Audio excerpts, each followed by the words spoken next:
is the CBC. This is Nelson CKLN. Time 10:30.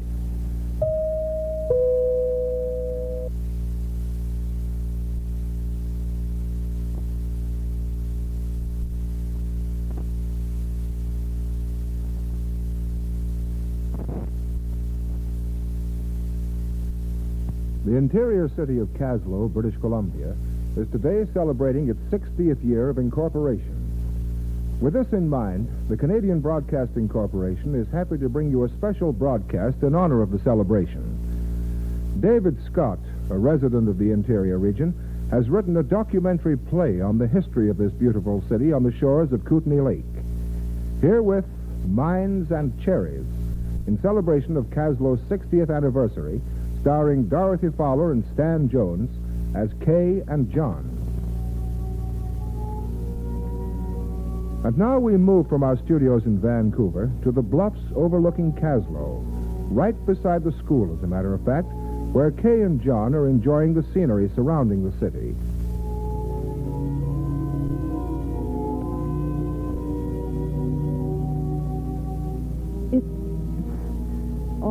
I don't know how to say it. But do say it.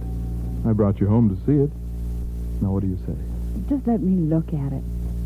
The lake sweeping right around the town, and those mountains. Real mountains with jagged peaks and snow on them all the year round. And the way the town is laid out in three parts, down there... That's downtown.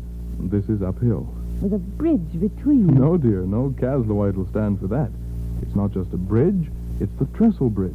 One of the most magnificent and important structures in the world. Oh, I beg your pardon. And that part of town across the bay, I suppose it must be referred to as... No, you're safe. It's just known as across the bay. Oh, it's beautiful, John. And being laid out in three parts like this gives it something of an old world flavor. It looks as if it had lived a long time. Well, it has, compared with most Kootenay towns.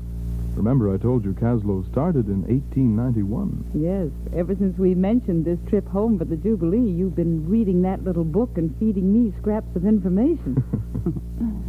But now that we're here, I want more than facts.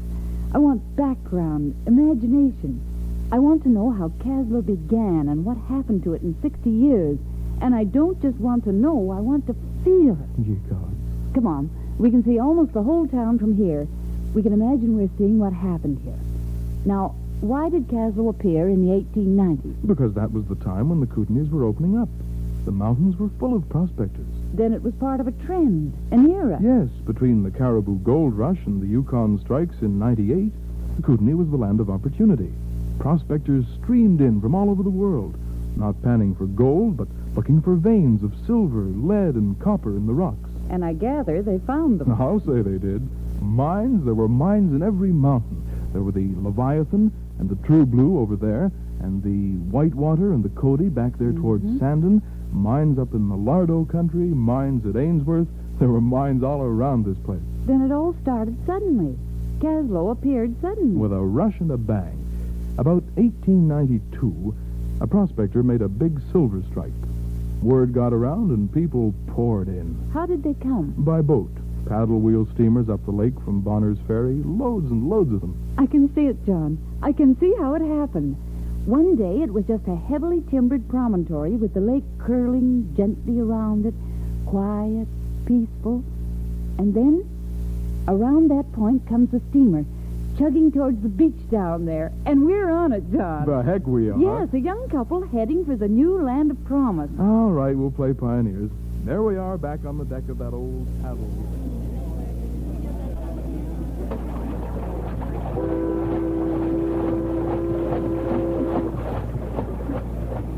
Yes, here we are, jammed on the deck with all that excited humanity, but good heavens, what are we wearing? Doesn't matter. I've got a beard and you've got a bustle. Pioneering in a bustle? How awkward. But quickly, John, who are we? Americans. Real Americans. Of course, we came up from Spokane, and I remember just in time. We're landing.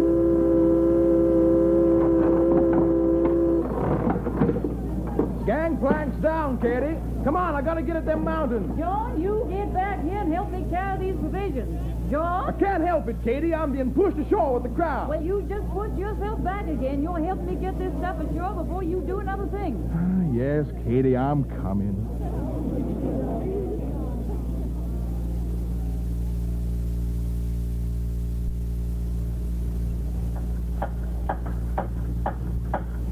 Well, now that we got our provisions and ourselves ashore, we better go look for a place to pitch our tent. Them mountains, Katie, probably silver sticking out all over. I gotta get at 'em. After we... I'll be back by sundown. We can get the tent up before dark. Now just fix me a mess of cornmeal and bacon and let me get at them mountains before all the best strikes is gone. I say no. You ain't going nowhere till I see where we're going to sleep this night. And I say I ain't missing the best strike because of you. I'll take that cornmeal and bacon and fix it myself on the way, but I'm going. You may be going, but you're going hungry. You ain't having any cornmeal and bacon. And I suppose you're stopping me. Yes, I am, because there in this box I'm sitting. Ain't you just... Oh! Well, see. Trees falling, hammers, chopping, buildings. Look, John. Look up there. While we're wasting our time arguing, there's a town building. Look, tents, cabins. A town building since we landed this morning. And now, thanks to you, we'll be lucky if we can find a place to pitch our tents.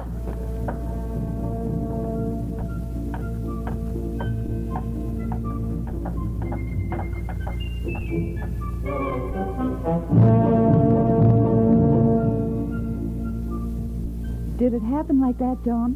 Did Kaslo spring up like a beanstalk? From the accounts I've read, I think it did.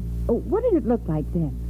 Let's try to see it. Well, it was all much closer to the waterfront than it is now.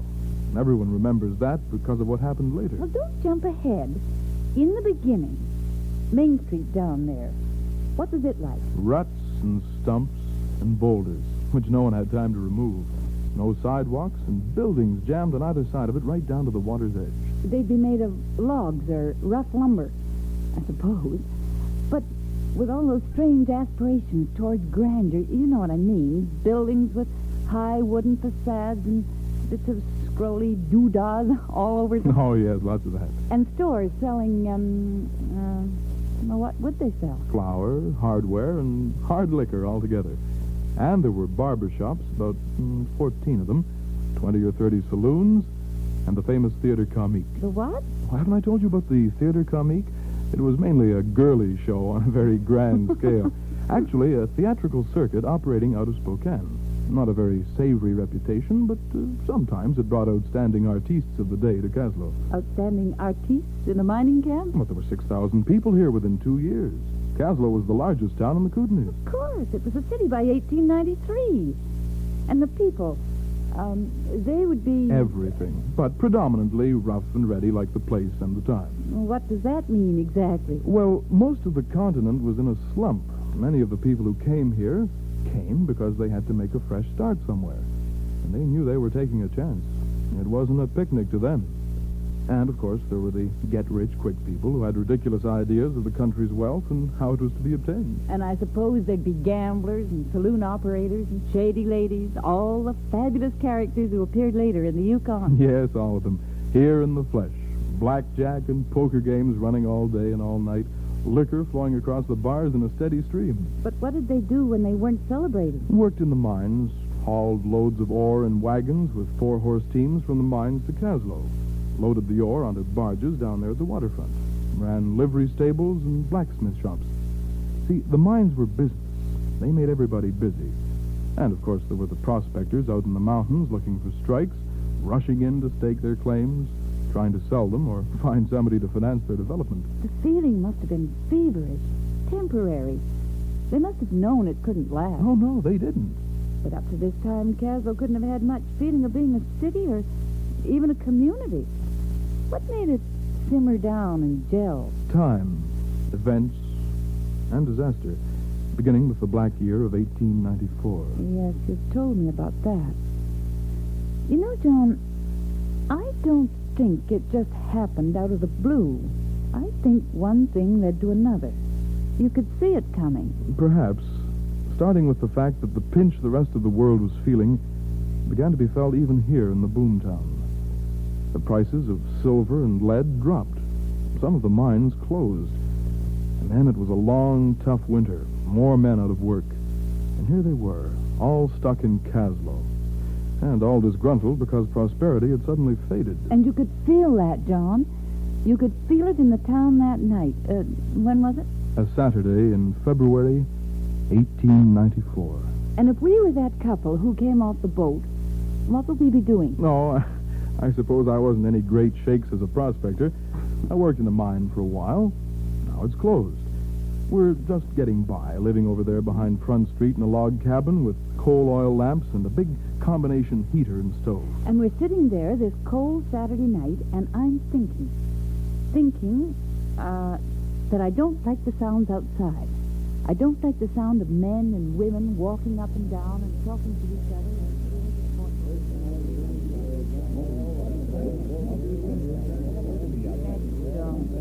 Why don't they sing? Why don't they shout? Nothing to sing or shout about. Nobody's got the price of a drink. Then they'd be better sitting at home. Oh, it's Saturday night. One of the boys might blow in and order drinks all around.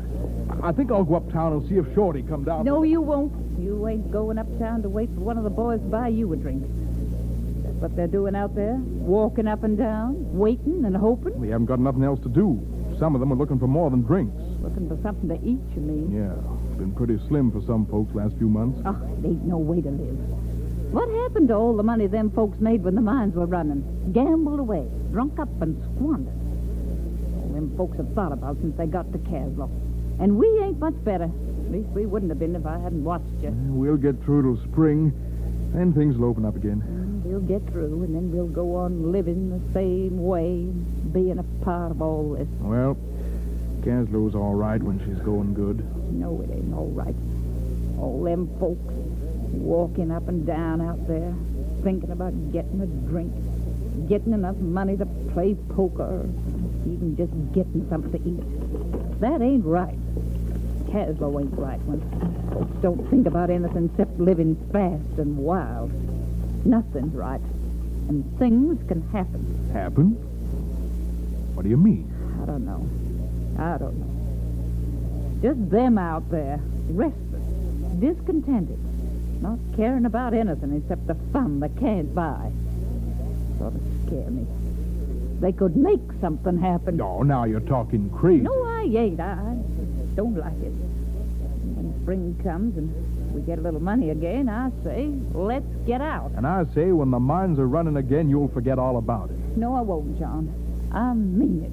Let's get. Well, we ain't getting nowhere tonight except to bed. Yeah, but in the spring. Sure, in the spring. Now, come on. Bed.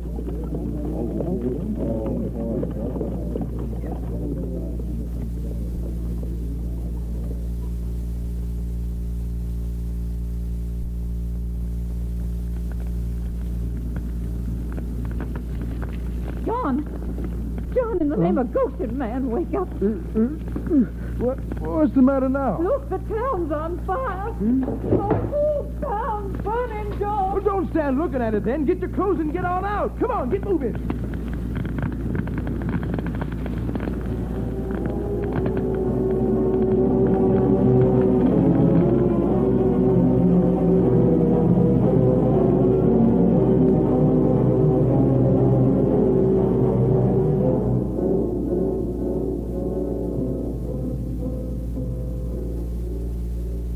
But the whole town didn't burn, just the end of Front Street. There was tremendous financial loss, but no loss of life. It could have been much worse. But what about those nasty implications you told me about? Accounts of the fire and old newspaper stories told afterwards. What about them? Well, they aren't substantiated. Nothing was ever proved. Still, the fact that such things were said reflects the feeling in the town at that time. I think I know what she felt, your pioneering wife. She'd have plenty to say to hubby when they got home from the fire that Sunday. I can see her standing over listening. So, they found more than water on the bucket brigade. Oh, now, Kate, some of the boys were passing it around. Oh, you took it and you didn't bother your head about where it came from, did you? I did hear someone say a few bottles got broke. Broke? Yes. A lot of things got broke. And some things just plain got run off with. Well, maybe some folks did pick up a few things here and there. Thieving, John. Just plain thieving. While the town was burning, some folks was just thinking about thieving. Oh, that might happen anywhere. But it did happen here. In the fire. They say it started in the Bon Ton restaurant. But did you hear what they're saying about how it started? Yes, I've heard all that talk about how it started. But it's just talk. Nobody knows how it started. But it could be more than talk, the way things have been in Kaslo this winter, and the way folks have been acting. Somebody could have set that fire. You ain't gonna say that. You don't know. All right, it don't matter. What I seen last night was enough. There ain't no feeling of living and belonging here. As soon as we get a little money, we're gonna get out of Kaslo and go where we can feel ourselves being part of a town.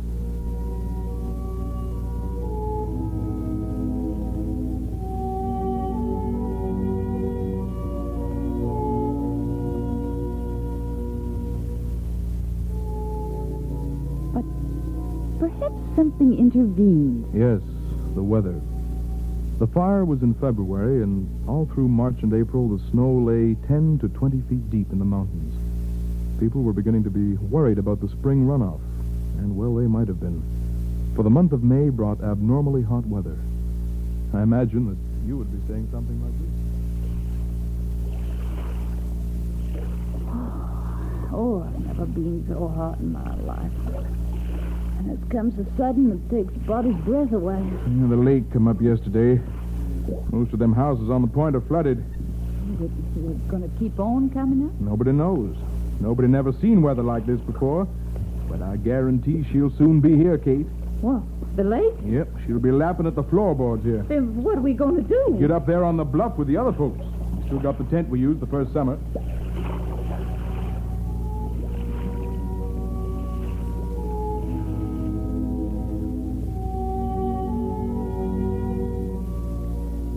So we pitched a tent right about here and moved all our belongings out of the cabin. Would we have time to do that? Well, if we got all of it done before that terrible afternoon in June. If we didn't, there wasn't a chance. I suppose it was still and hot. So hot, there just didn't seem to be any air. And then, suddenly it happened. Wind! And look at them black clouds coming out of the south. Something real nasty coming. I'm going down. Downtown? Look at that water. Just look at it. Yeah, whipping up like a tidal wave, and folks whose houses ain't been touched before are getting it now. Really getting it. I'm going down. Well, what are you going to do? You can't stop it. I can help them folks to get out and get some of their stuff out. I can help. Everybody better help. Okay, everybody. I'm coming, John. I'm coming, too.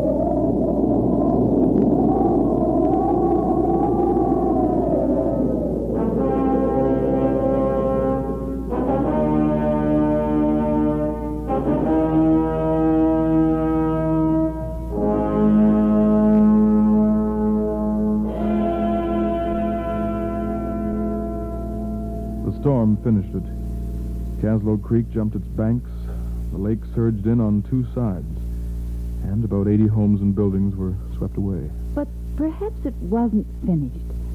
Those two, perhaps they got separated during that wild night. And when they met the next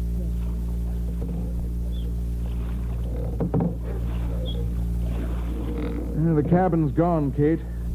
There ain't a thing left. We got nothing to stay for now. You're right tired, John. Yeah, we've been at it all night getting folks' stuff onto dry land. And I've been helping them get the tents up and get settled down. Well, I'll see if I can rustle enough money to get us on the boat and out of here. No, that ain't what we want to do now. It's what you want to do. You've been harping about it every day since we come, especially since the fire. Yeah, I know. But last night made a difference. People did pitch in and help. We helped. We done something for the town, and now I got the feeling that Kaslo's going to be a town. And we're going to be part of it. It don't look much like a town right now. It'll come back. They're starting the fun now to help folks like us who lost our homes. Mines will get running good again. Everything will be rebuilt. Only this time it won't be all fast and white. We've been through a lot here now. We'll have that feeling of wanting to live in Kaslo and belong to it.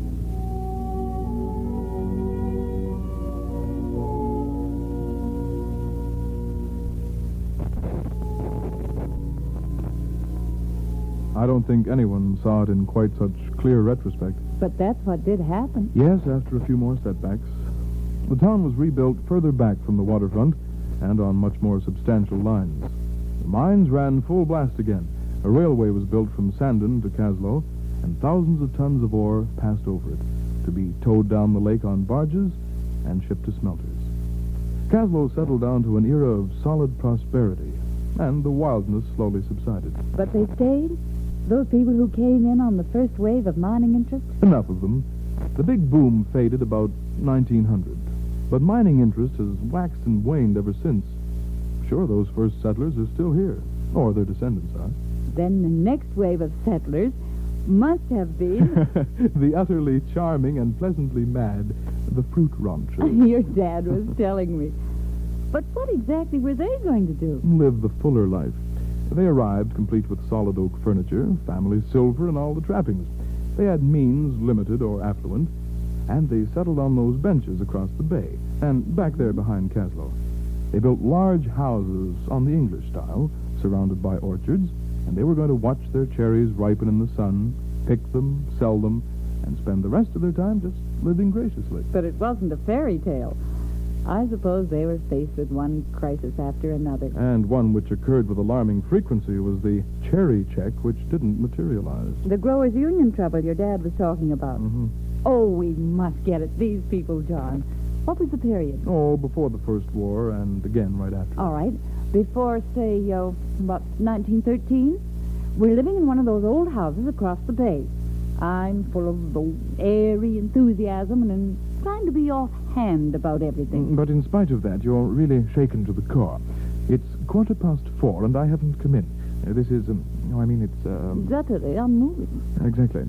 And then the door to the drawing room opens, and I come in, and you say... John, you're late for tea. Catherine, I've been to the post office. Oh, how nice.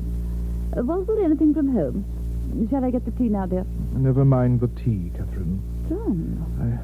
I'm sorry, my dear. I'm rather upset. There was a letter from the Growers' Union. No, John, I never knew people who wrote so many letters, and such tiresome letters. Always bringing up some little niggling thing no one would dream could matter. Last year... Listen to me, dear. This time, there is something seriously wrong. Not with the cherries. There couldn't have been. You're so careful with the pickers this year. Stems just so long, and all turned down in the baskets, just as they instructed. There couldn't possibly...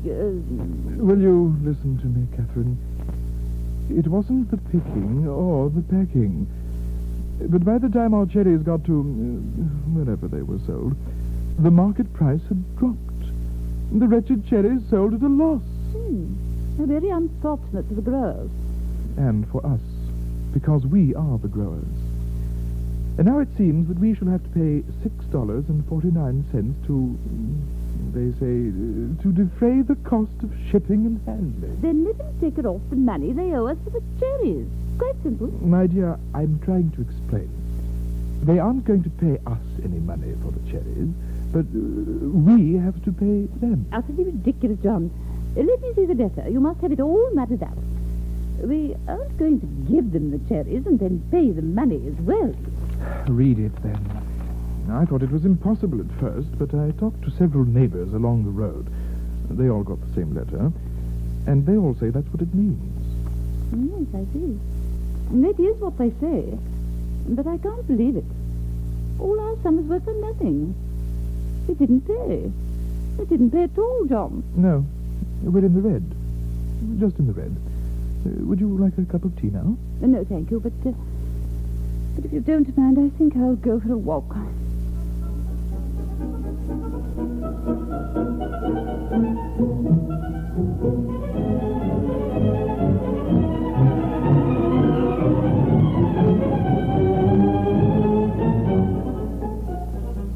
All right, how did she resolve that one?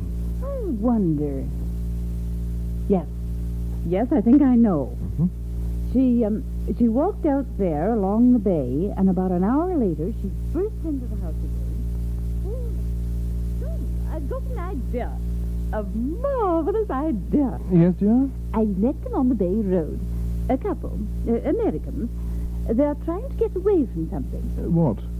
I'm not too sure what they're trying to get away from. We didn't have time to go into all that. But I think it's what they live with. I hope it's not the police. Oh, now, don't be silly, John, and do listen to me. They've been in Kaslo all summer, and they love it. They want to come back again next year. Only they don't want to stay in town. They want to be over here on the bay with an English family. American? Yes, they said particularly an English family. You know, they think we're quaint. Well, I must say. Oh, it's wonderful, John. There are probably all sorts of people who are trying to get away from whatever these people are trying to get away from. And that means we don't have to depend entirely on the cherry crop. We're going to take in paying guests.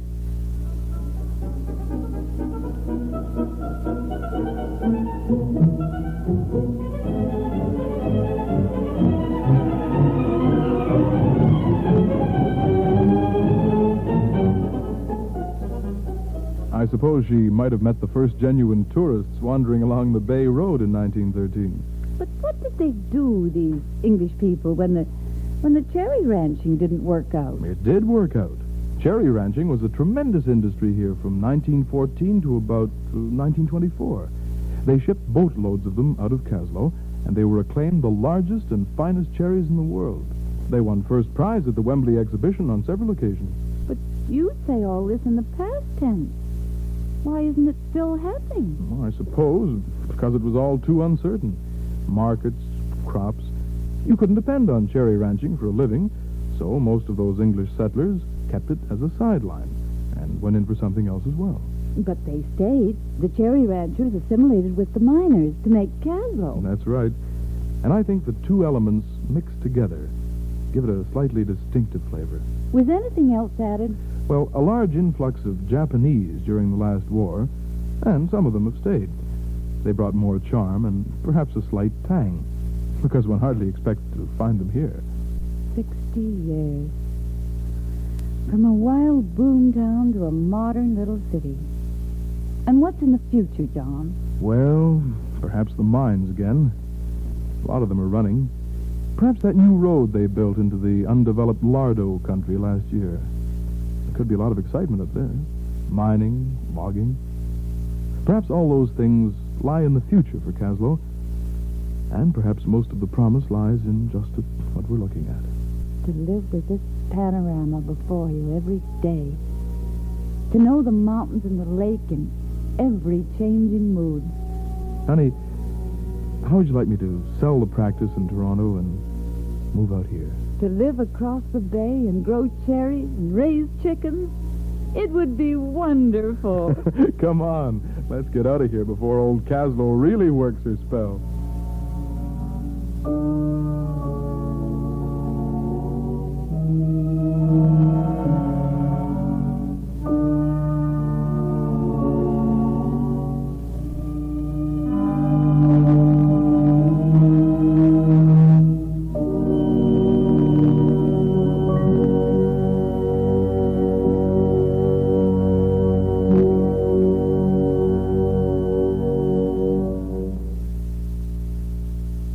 From Vancouver, the Canadian Broadcasting Corporation has been pleased to bring you a documentary play, Mines and Cherries, by David Scott, in honor of the 60th anniversary of Kaslo.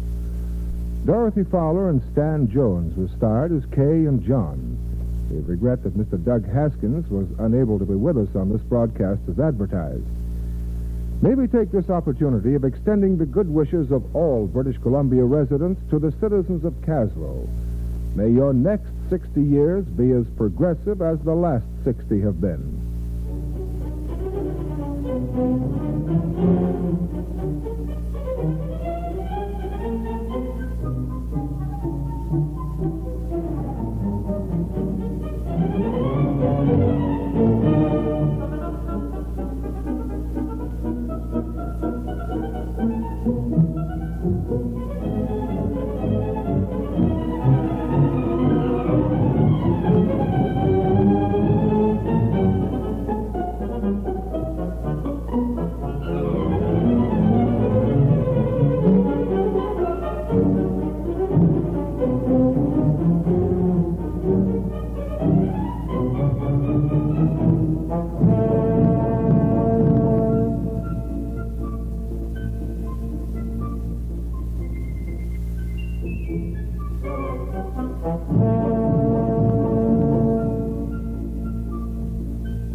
Minds and Cherries was directed and produced by Raymond Whitehouse, with sound and special effects by Ted Levesque and Frank Vivian. Control, Don Horn. This is Ray McNess wishing you a pleasant good night from Vancouver.